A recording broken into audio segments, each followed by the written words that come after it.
गरीब साध साध सब नेक हैं, आप अपनी ठोरे, जो सतलोक ले जाएंगे वो साधु कोई और।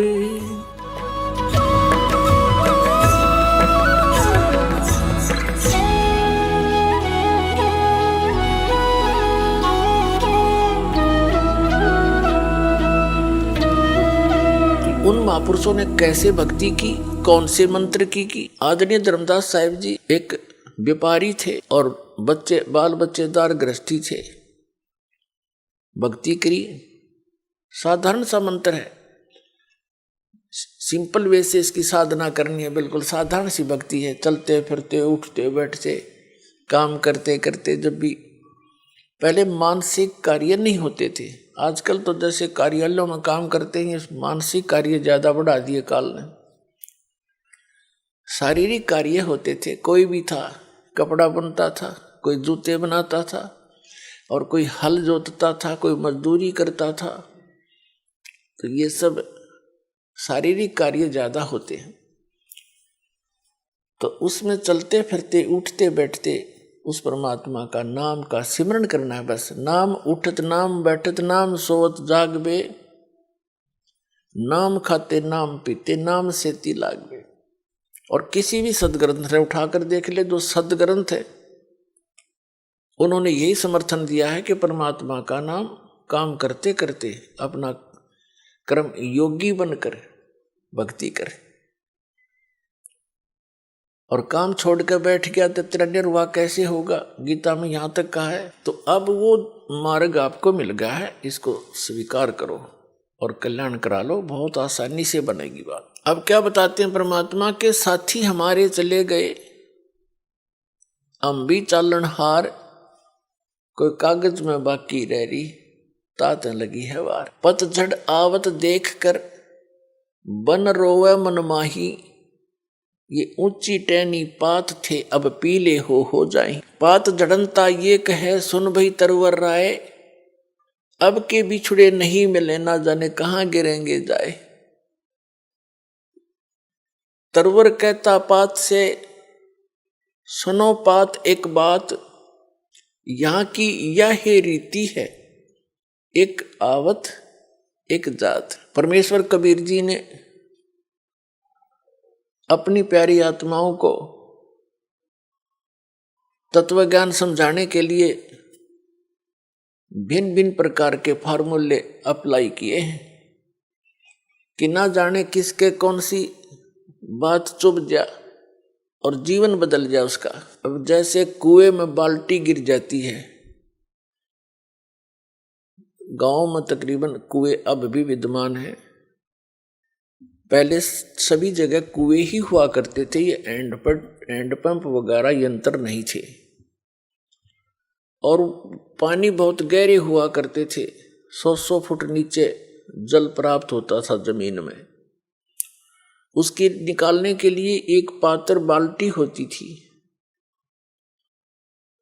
और एक लंबा रस्सा बांधकर उस कुएं में डालते थे, फिर उसको खींचते थे, 2-3 लग के 100 फुट तो खींच के ले जाना पड़ता था, तब जल प्राप्त होता था। और कभी वो बाल्टी टूटकर, रस्सी टूटकर बाल्टी कुएं में गिर जाती थी। उसको निकालने के लिए क्या फार्मूले अपना रखे थे कि 15, 16, 20 हुक इकट्ठे बांधकर उल्टे सुलटे नो करके ऐसे करके उनको रस्सी से बांधकर गुच्छा सा बनाकर और कुएं में डाला जाता था और ऐसे घुमाते थे, तो वो बाल्टी एक हुक में उलझ जाती थी, उसको बाहर खींच लेते थे। वैसे तो एक हुक भी पर्याप्त था उसको निकालने के लिए, लेकिन ज्यादा इसलिए डाले जाते हैं कि एक तो इधर उधर घूम जावे, ना लगे उसके कितने फटना हुआ, उड़ जाए नहीं। और 20-22 ऐसे डाल दिए, कोई से मत उड़ जाएगी वह, तो पुण्यात्माओं उलझीर वो बाहर आई। तो यहाँ हम काल के कुएं में पड़े हैं। परमात्मा ने इतना ज्ञान बोला है, ऐसे वचन बोले हैं, ना जाने किस आत्मा को और कौन सा वचन खटक गया, उसी से उद्धार हो गया। उलझ गया उसमें, वो उलझ गया तो निकल गया। तो क्या बताते हैं, जब पतझड़ आती है, बसंत ऋतु प्रारंभ होती है, कहते हैं सभी वृक्षों के पत्ते पीले हो होकर गिर जाते हैं।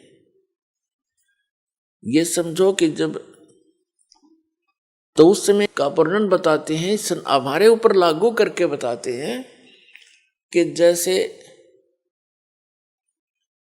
बालक है छोटा सा, युवा हुआ, फिर वृद्ध हो गया, सफेद बाल हो गए, तो सफेद बाल हो गए तो इन्हों सोच ले भी टिकट कटने वाली है, कदे कट जाए, ये पहचान है, और हम फिर भी परवाह नहीं करते।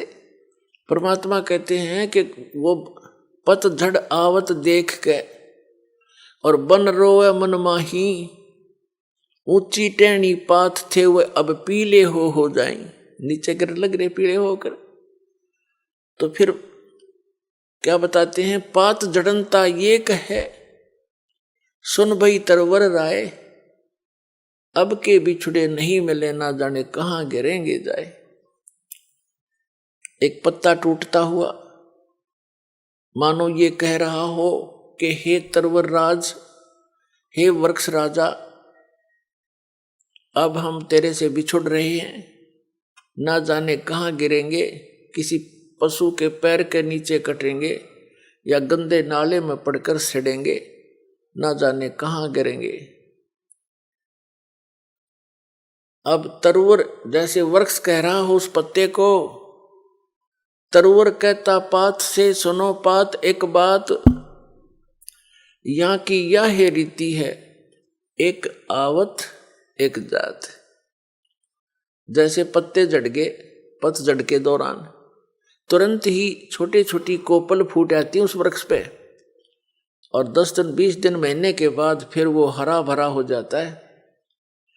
और जो पहले ऐसे ही फूटे थे, पत्ते बन गए थे, एक वर्ष उन्होंने फड़फड़ कर लिया, और एक टूट पीले बन होकर टूट के वो भी अब विनाश को प्राप्त हुए। ऐसे ही वो टूट कर गिरे, छोटी छोटी कलियां, फिर छोटे छोटे पत्ते फिर फूट आए कोपल, और वो भी पत्ते बन जाएंगे, 1 वर्ष के बाद वो भी ऐसे ही विनाश को प्राप्त हो जाएंगे। तो इस संसार को परमात्मा इस काल के लोक को दर्शाना चाहते हैं, यहाँ की व्यवस्था को कबीर परमेश्वर जी बताना चाहते हैं कि जैसे बच्चे का जन्म हुआ, फिर युवा हुआ, विवाह हो गया, उनके संतान होगी, छोटे फिर बच्चों के भी संतान होगी, अपनी मृत्यु निकट आ गई, पोता पोती बच्चे अपना वो कोपल फूट आई, वो बूढ़ा मर जाएगा, बच्चे जवान हो जाएंगे, फिर वो मर जाएंगे, फिर उनके जवान हो जाएंगे। तो परमात्मा यहाँ बताना चाहते हैं कि यहाँ की यह रीति है, एक आवत एक जात। अपने आत्माओं जैसे कोई व्यक्ति सारा जीवन अपने परिवार पोषण में, मकान कोठी बनाने में लगा ही देता है सारा, जिसको ये ज्ञान नहीं वो सारा काम में वो करे आजीवन, बस उतने में ही सीमित रहता है। ये तो सत्संग सुनने से पता लगता है कि हमारा मूल कार्य तो कुछ अन्य था। तो ये सत्संग भी बहुत पुण्यकर्मी प्राणी को ही प्राप्त होता है। तो क्या बताते हैं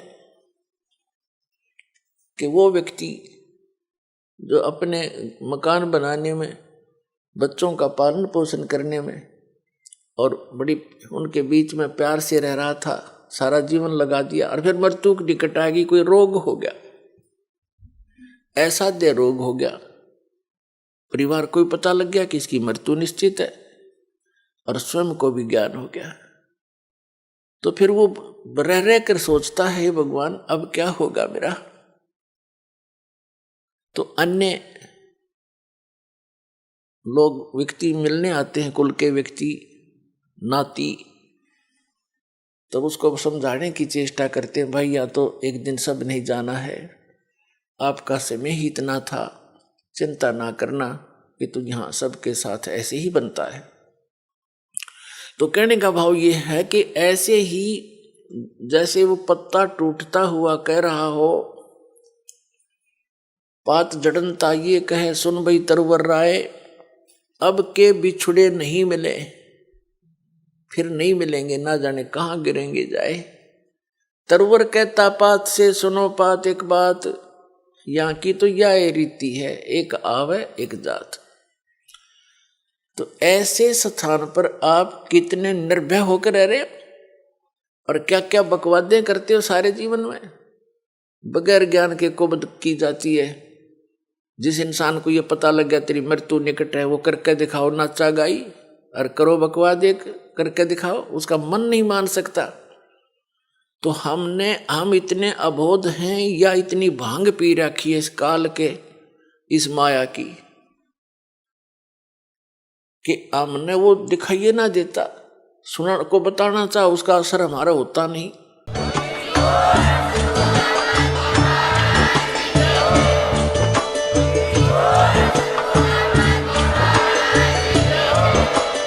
आप सुन रहे थे जगत गुरु तत्वदर्शी संत रामपाल जी महाराज जी के मंगल प्रवचन। अधिक जानकारी के लिए विजिट कीजिए हमारी वेबसाइट www.jagatgururampalji.org। संत रामपाल जी महाराज जी के शुभ आशीर्वाद से पूरे विश्व भर में 500 से भी ज्यादा नाम दीक्षा केंद्र हैं, जिन पर संत रामपाल जी महाराज जी द्वारा ऑनलाइन निशुल्क नाम दीक्षा दी जा रही है। अपने नजदीकी नाम दीक्षा केंद्र का पता करने के लिए संपर्क करें 8222880541।